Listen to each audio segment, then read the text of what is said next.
Loving God, thank you for all that you've done for us and in us and through us.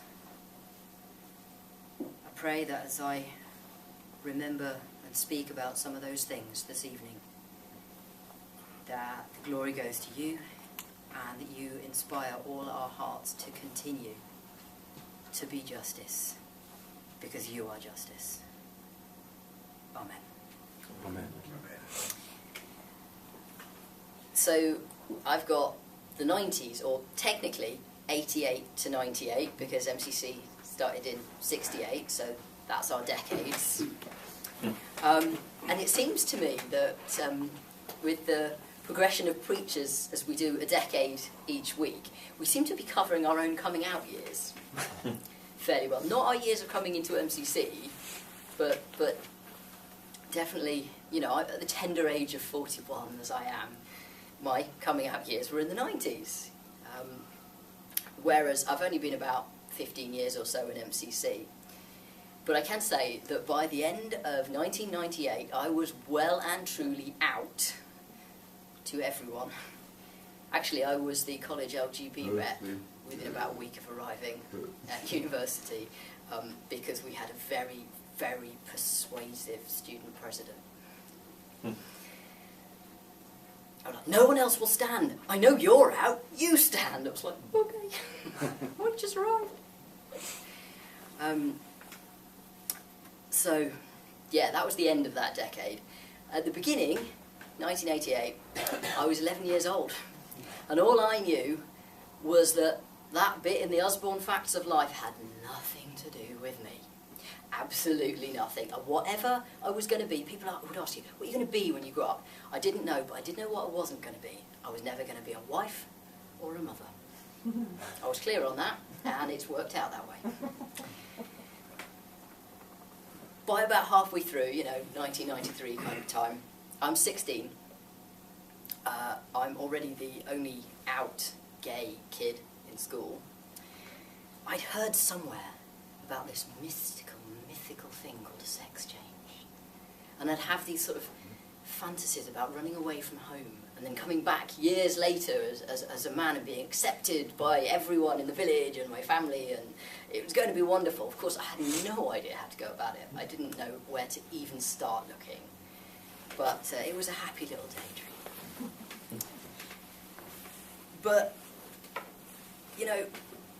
despite that being a happy little daydream, I did have a sense to keep my mouth shut. Coming out as a lesbian was one thing. Worst I was going to get was bullied and possibly expelled. Even then, I was pretty sure at that point, coming out as trans, that was going to get me a stay in a mental ward. But somewhere between there and the end of the 90s, despite having no clue about the internet, I still have very little clue about the internet, I've become pretty well versed in LGBT rights and politics. As a teenager, suddenly this was stuff we knew about. Before leaving school, suddenly I was massively concerned about HIV. I was hugely concerned about Section 28 by the time I was 16 years old. Actually, I think it was the first political campaign I ever got involved in, was trying to abolish Section 28. Didn't manage it in my teenage years, but we got there. We got there in the end.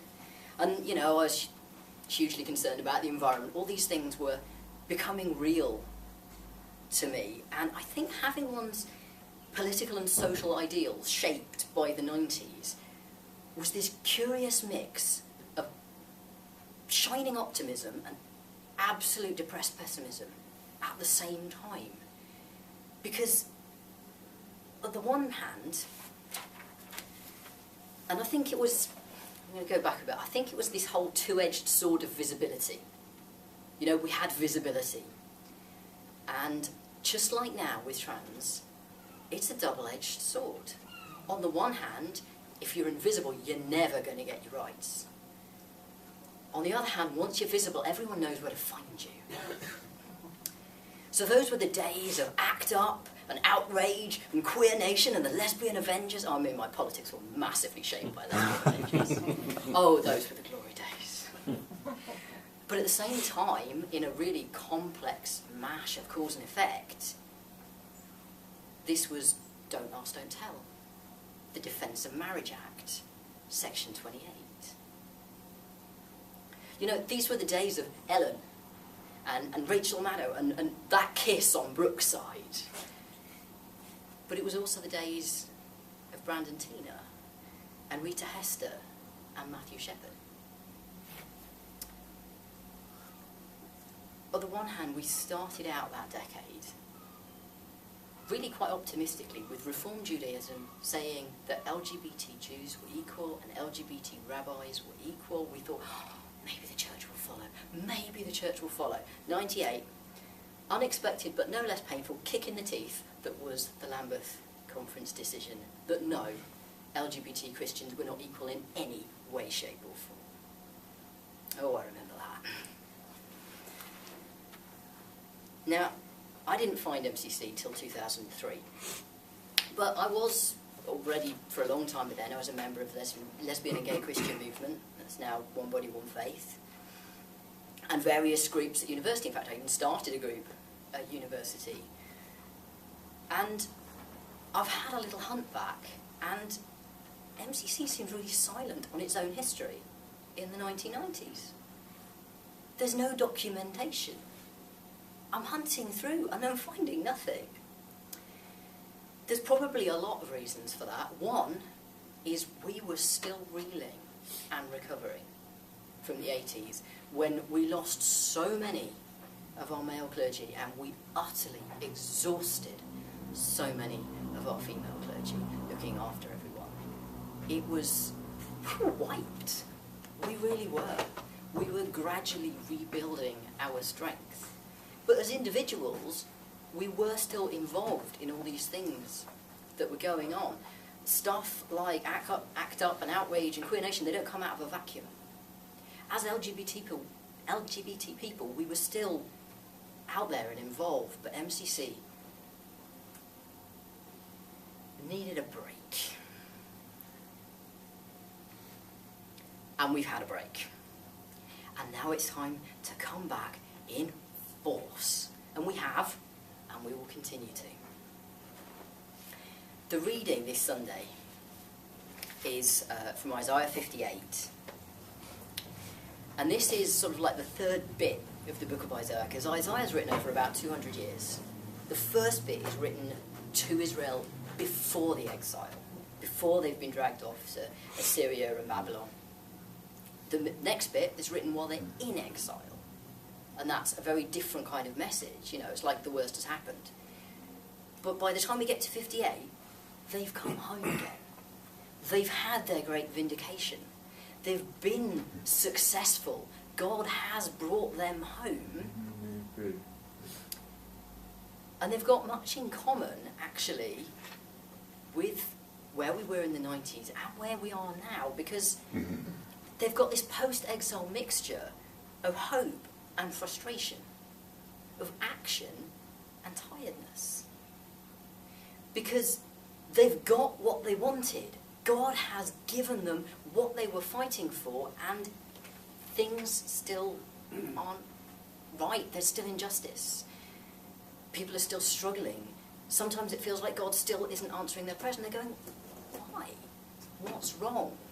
We got this political thing we wanted. We got Israel back. Why is it all still not perfect? And whether it's return from exile, or decriminalisation of homosexuality, or combination antiretrovirals, or equal marriage, yet the new world is still unjust. Yet we still have a struggle. And Isaiah points to why. Because it was never external vindication that we needed. It was loving care and justice, which is not won in courts. It's won in hearts. It's won in people's actual minds and lives. Is not this the fast that I choose? To loose the bonds of injustice, to undo the thongs of the yoke and to let the oppressed go free and to break every yoke? Is it not to share your bread with the hungry, to bring the homeless poor into your house, when you see the naked to cover them, and not to hide yourself from your own kin? Then your light shall break forth like the dawn, and your healing shall spring up quickly. Your vindicator shall go before you, and the glory of God shall be your rear guard. Then you shall call, and I will answer. You shall cry for help, and God will say, here I am. If you remove the yoke from among you, the pointing of the finger, the speaking of evil, if you offer your food to the hungry and satisfy the needs of the afflicted, then your light shall rise in the darkness, and your gloom be like the noonday. Not that we are justified, but that we are just. Not that we're saved, but that we stop standing in the way of the Saviour. And don't get me wrong, I am not preaching salvation by works here. I'm still a good Protestant, just as I was raised. I'm not gone old Pelagian, not you, but I'm a little bit Pelagian. But I know this. My eternal soul, your eternal souls, are in the hands of God. Always was, always will be. That's not in doubt, that's dealt with. That's done. God's got that sorted. But I met God through Jesus. And Jesus Christ is not just a name. And it's not just a religious sacrament. He's not just a human sacrifice to a bloodthirsty God. Jesus is God's will, God's nature revealed in human life. And what was revealed is love. A preaching that was matched by action. An honesty that was matched by generosity. A challenge that was matched by kindness. You know, the gospel is a gospel of justice because the God of salvation is the God of justice. And that's what Isaiah is talking about. That's what Jesus was talking about. If you want your light to so shine before humanity that people may see your good deeds and glorify God, you know, by feeding the hungry, by bringing the homeless into your house, by clothing the naked, by bringing about the end of oppression, then salvation is justice, and justice is salvation. Because they go hand in hand, they're like this.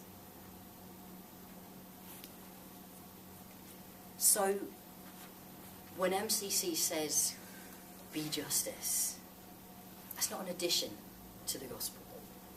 It's the heart of the gospel. Good news for all. Gospel. We match our words with our actions, just like Jesus.